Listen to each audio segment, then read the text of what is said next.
Te invitamos a compartir juntos el mensaje del día de hoy.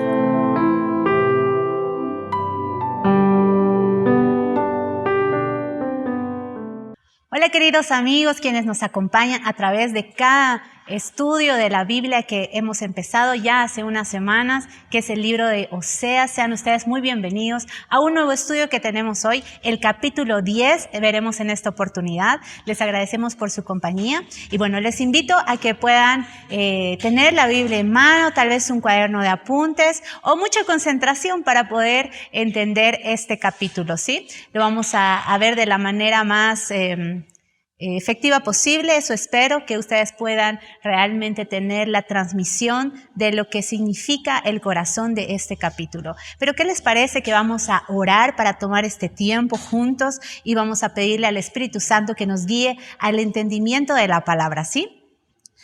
Papá, yo te agradezco por este tiempo que mis hermanos toman y dedican para aprender más de tu palabra, por tomarse el tiempo de escuchar, de ser enseñables ante estos estudios. Señor, yo oro que tu Espíritu Santo sea abriendo nuestros corazones, nuestro corazón enseñable, nuestra mente, y sé tú enseñándonos a cada uno lo que quieres hablar a nuestro corazón. En el nombre de Jesús, amén. Bueno, de esta manera damos inicio entonces a este capítulo 10.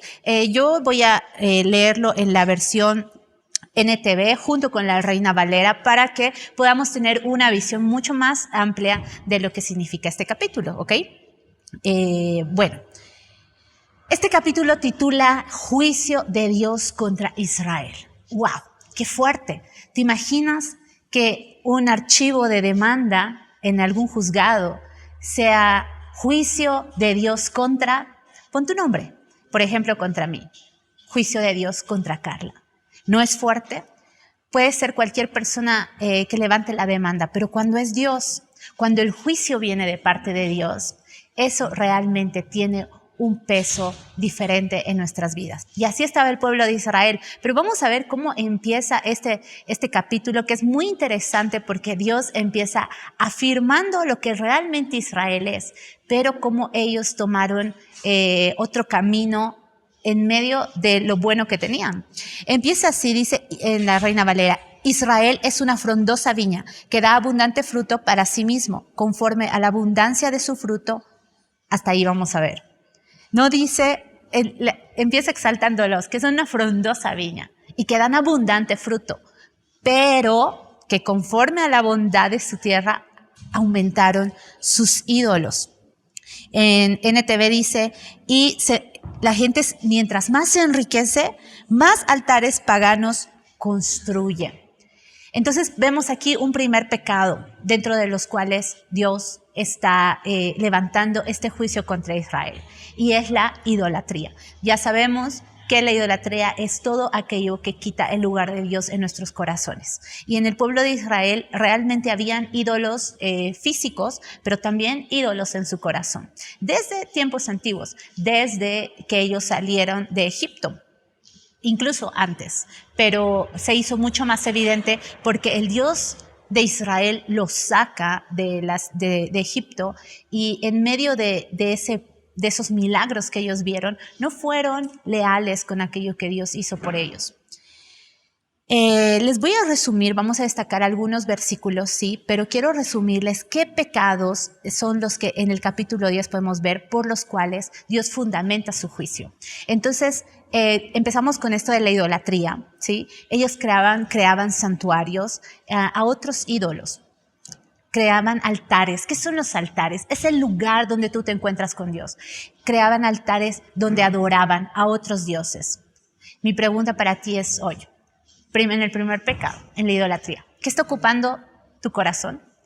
¿Qué está reinando en ti y está ocupando el lugar que solo Dios debería reinar y ocupar, que es el primer lugar? El segundo pecado, los altares y la adoración. ¿Estás adorando a Dios en espíritu y en verdad? ¿Y lo estás adorando a Él? ¿Cómo está tu altar? ¿Cómo está tu intimidad con Él? Vamos a ver otros pecados que el pueblo tenía. Hacer pactos con las demás personas y no los cumplen. Esto lo vemos ya en el versículo. Bueno, estoy llevando versículo a versículo, ¿sí?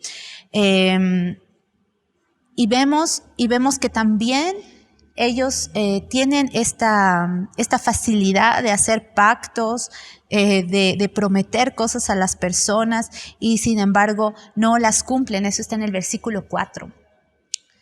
Eso hacía el pueblo de Israel. Y hoy en día tú haces promesas, pactos que no estás cumpliendo con los demás. O tal vez al mismo Dios tú le prometiste muchas cosas y te sacaba de alguna situación específica. Y cuando ya todo está caminando de forma normal, dejas de servirle, de agradecerle, de ir a Él o a las personas. ¿Cómo es tu relacionamiento con los demás? ¿Estás cumpliendo las promesas que haces? Vamos a ver qué más estaba cometiendo el pueblo de Israel para que Dios levante este juicio contra ellos. Estaba cometiendo injusticia. Nos pasaríamos mucho tiempo hablando de la injusticia que el pueblo de Israel ejercía sobre los extranjeros, sobre las viudas, sobre los niños, principalmente sobre las cosas sagradas de Dios. Vamos a ver, y si tú y yo hoy día nos preguntamos cómo ejercemos injusticia, de qué manera nosotros somos parte muchas veces de la injusticia dentro de nuestra sociedad, tal vez tendríamos una lista larga cada uno de nosotros. Así que yo te invito a que examinemos nuestro corazón. Vamos a ver otro pecado que ellos estaban ejerciendo y era que hacían estos santuarios paganos, bueno, que también se ve en el primer versículo, pero vuelve a repetir la palabra nuevamente, habla acerca de estos lugares paganos y una vez más, ¿a dónde vamos? ¿A dónde nos dirigimos? ¿Qué hacemos? ¿En qué lugares estamos? Que de acuerdo al corazón de Dios no es correcto que nuestra presencia como tal esté. ¿Sí?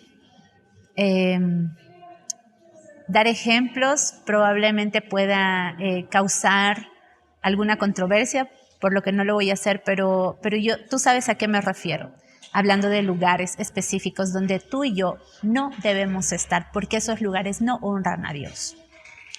Otro pecado que ellos cometían, y Dios decía, porque no han cambiado, porque cometen ese pecado una y otra vez. Y eso de que no han cambiado no databa de ese tiempo, esa temporada solamente, sino la data de esta situación era desde que el pueblo de Israel estaba saliendo de Egipto. Desde ese entonces ellos pecaban. Bueno, la humanidad pecó desde el principio, ¿verdad? Desde la caída de Adán y Eva, luego vemos lo que sucede antes del diluvio y la nueva oportunidad que Dios da a través de Noé al humano. Sin embargo, hasta esa fecha, antes de que ellos fueran llevados al cautiverio, llevados al exilio. ¿Qué quiere decir esto?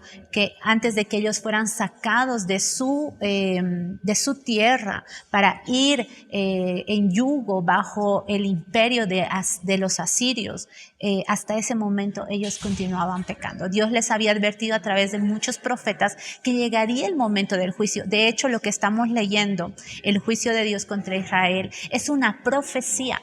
Aún no estaba pasando en este momento. Ellos continuaban su vida. El profeta que estaba proclamando la voz de Dios era la voz de Dios para el pueblo. Sin embargo, el pueblo continuaba ejerciendo los pecados que acabamos de mencionar. Y aún hay más cosas que dentro de este capítulo Dios les dice, porque ha tenido perversidad, porque en ustedes hay perversidad. Qué fuerte, ¿verdad?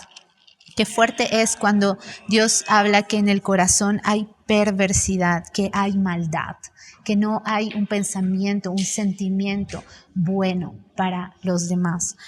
Y quiero que me acompañes. Vamos a ver también la diferencia entre pecado e iniquidad, porque también en este capítulo habla de la iniquidad.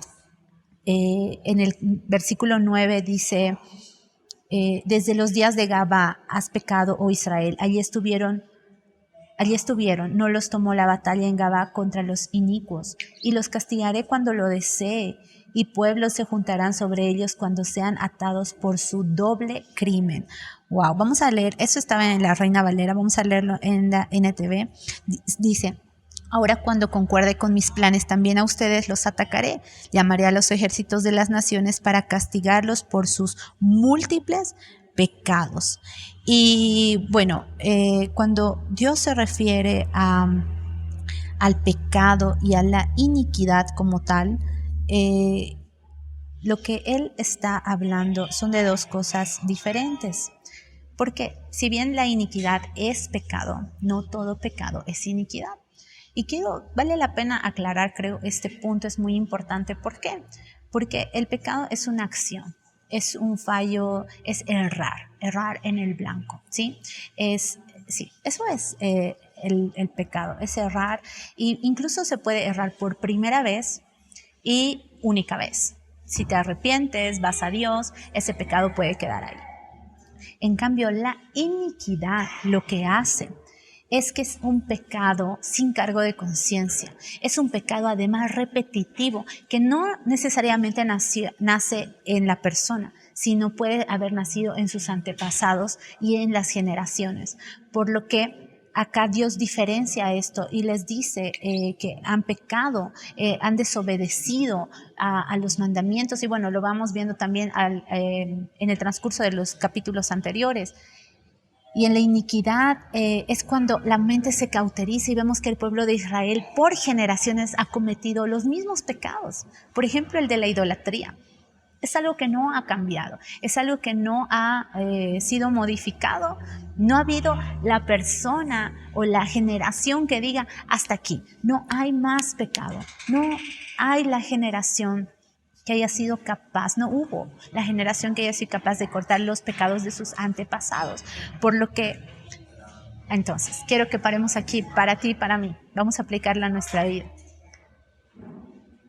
Si bien hemos caminado en pecado y hay muchas cosas de las cuales ya nos hemos arrepentido y Dios nos ha perdonado y nos ha cambiado, yo te invito a ver qué pecados que has cometido o que aún no puedes dejar de cometer viste ya en tus antepasados.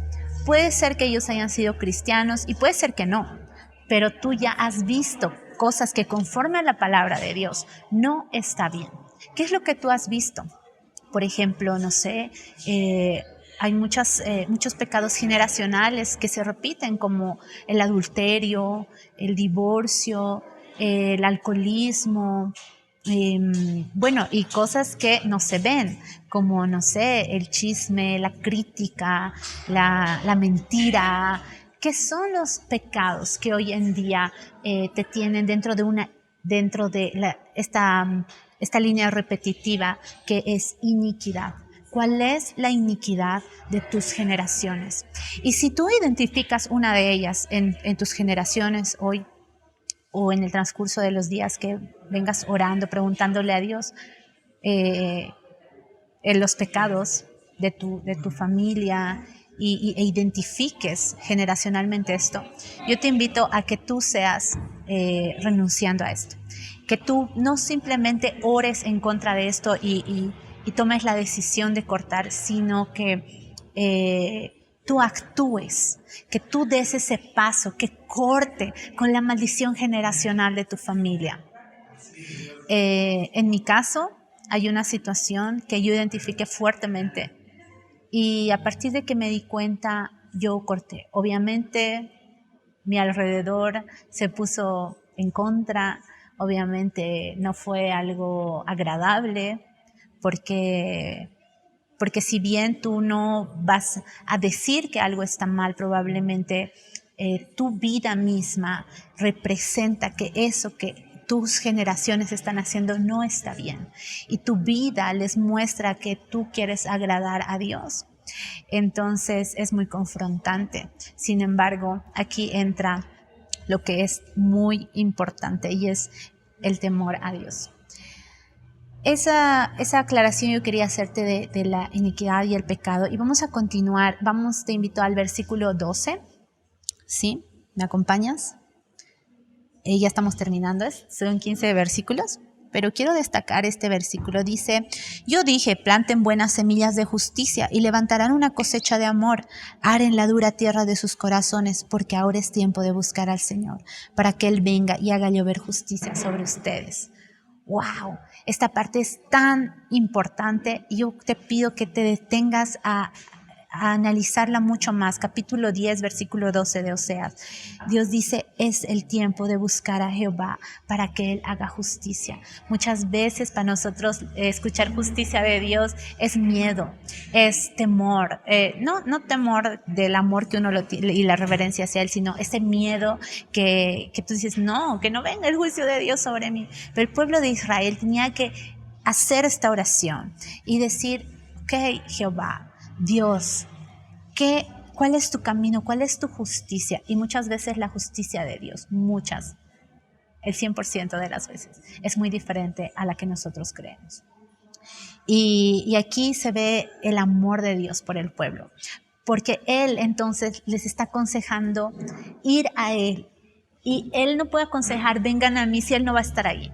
Él estaba ahí, dispuesto a perdonar una y otra vez, pero sobre todo a que el mismo pueblo clame por justicia.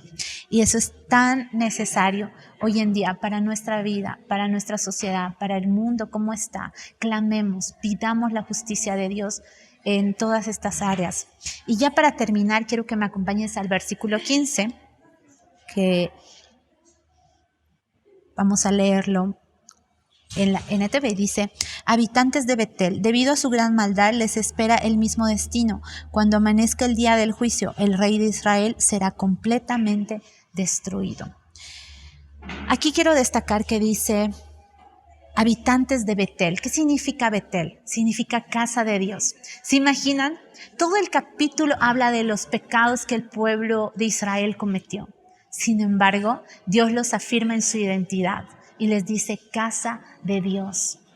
Esto va a pasar, pero ustedes son casa de Dios. ¿Sí? Y una vez más, vemos el amor de Dios en medio de la disciplina, en medio del juicio. Muchas religiones quieren hacer ver al Dios del Antiguo Testamento como un Dios malo, un Dios vengativo, un Dios que esté enojado sin razón. Pero realmente Dios es Padre. Y aquí se revela en medio de todo el Antiguo Testamento el carácter justo de Dios, pero también su paternidad.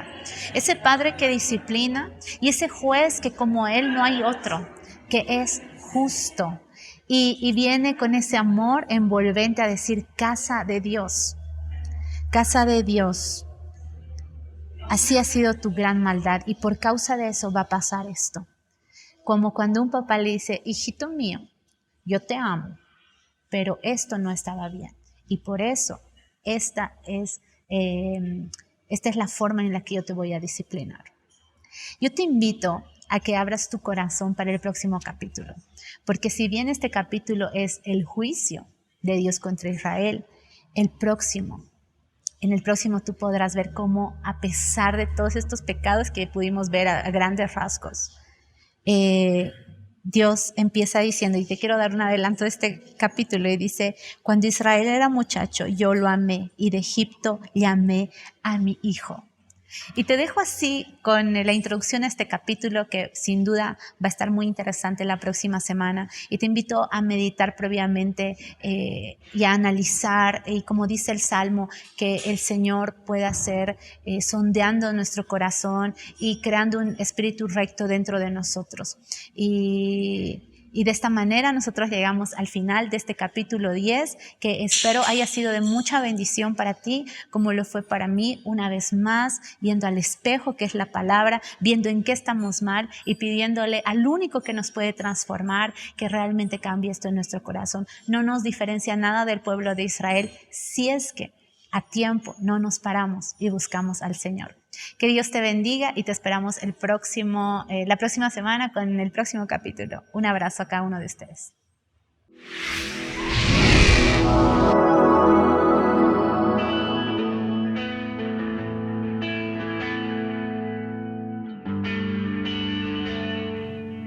Gracias por ser parte de este servicio. Te esperamos en todas nuestras reuniones y actividades. Que Dios te bendiga.